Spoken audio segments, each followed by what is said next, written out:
As you can see, got most of the frame put together along with the side plate, and also put the barrel, or made the threading for the barrel so that you can actually screw the barrel onto the frame.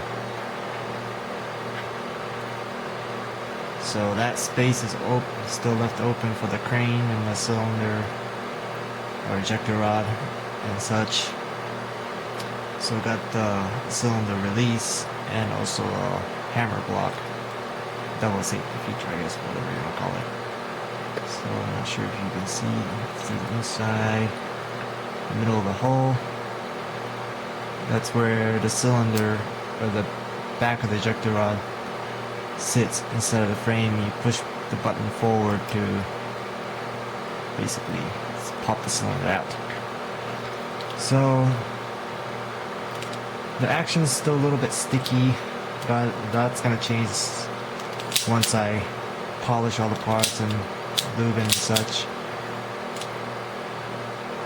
So it works decently alright. You can see the arm and such, the moves. So that's okay, I guess. And so yeah, started the cylinder. Spent pretty much an hour to do this much, a third of the cylinder. And my fingers are pretty numb right now, so I think I'm just gonna call it a night. So it should take more than 3 days, theoretically speaking, to finish cutting through these holes. And speaking of these holes, one of the YouTubers asked how to make fine holes for pins and such, and it's basically essentially the same exact way I did this and anything else. All you do is you get the rough outline of the hole, and you're just gonna cut basically a little rough outline of that hole with a knife, and then you just take the drill bit that's about the same size as your pin or chamber, what have you, and you're just gonna drill it out and then smooth that hole out, and then you're still gonna have a little bit of burr and such, so you're just gonna come back with a knife and just trim it off, or use a sandpaper or a file to just file it smooth. So that's essentially how it is done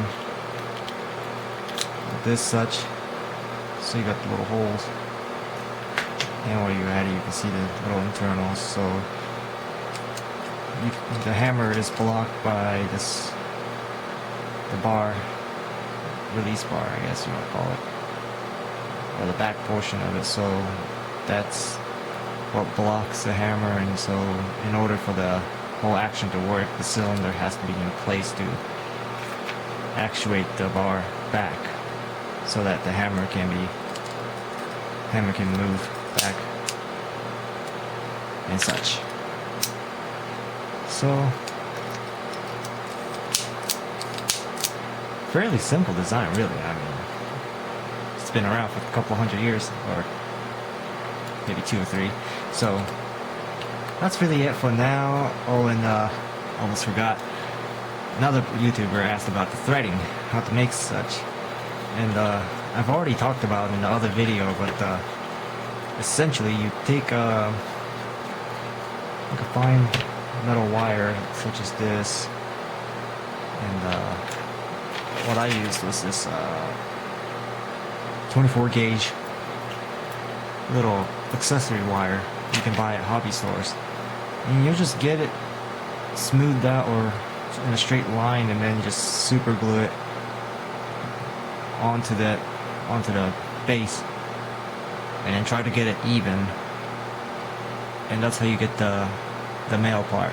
And to make the female part, you just get a strip of paper, wrap around it once, and then put a glue over it to seal it, so that you have a loose layer and then actually glued there, so it's not actually glued onto the cylinder. I'm not sure if you guys can understand what I'm saying. Yeah. So you just wrap it around once, hold it in place, and apply glue, and then glue around it so that this portion would pop off. And then you just use your nail or what have you to trace the outline of the thread, and then come back with the same gauge wire and super glue it into the grooves, and then make sure you actually make sure you wax the surface first, and then once you super glue that on there, you can actually twist it off. So you have the female portion right there, and that's how that's made.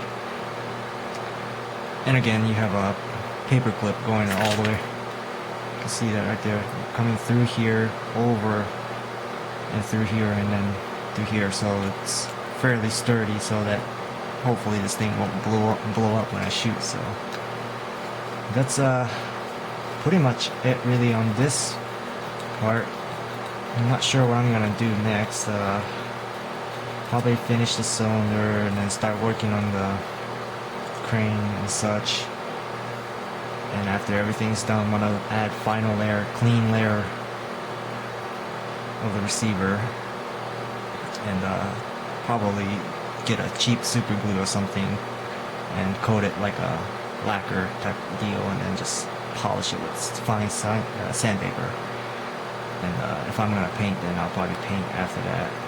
But yeah, that's really pretty much it. And as you can see, it's finally taking shape. So hopefully I'll get back with you soon and have this done sometime in the near future. So thanks for watching.